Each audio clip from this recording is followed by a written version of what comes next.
সবার চোখে মুখে আমাকে হারানোর ভয় দেখছি।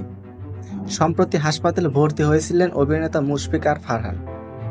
অবস্থা গুরুতর হয় তাকে রাজধানীর বাংলাদেশ স্পেশালাইজড হাসপাতালে নিবিড় পরিচর্যা কেন্দ্রে আইসিইউতে নেওয়া হয়।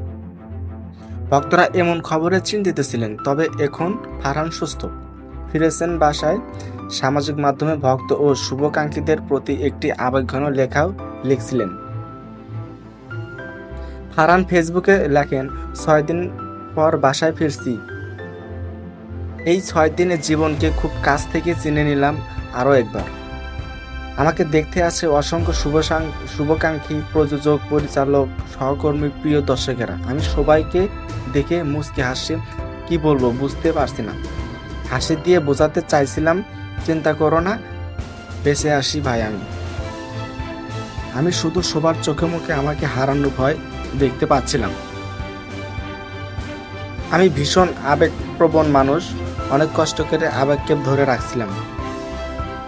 আর ভাবছি যারা এত ভালোবাসে তাদের জন্য হলেও আমাকে নতুনভাবে বাঁচতে হবে। এবারের যাত্রায় বাসায় ফিরছি। আমার প্রিয় দর্শক, সাংবাদিক, সহকর্মী, কলাকুশলী যারাই আমার খবর নিয়মিত নিয়েছেন এই কদিন, আমি তাদের কাছে চিরকৃতজ্ঞ। আপনাদের ভালোবাসাতে আমি ফারহান হয়েছি। ইনশাল্লাহ আপনাদের এই অকৃত্রিম ভালোবাসায় ফারহানকে বাঁচিয়ে রাখবে।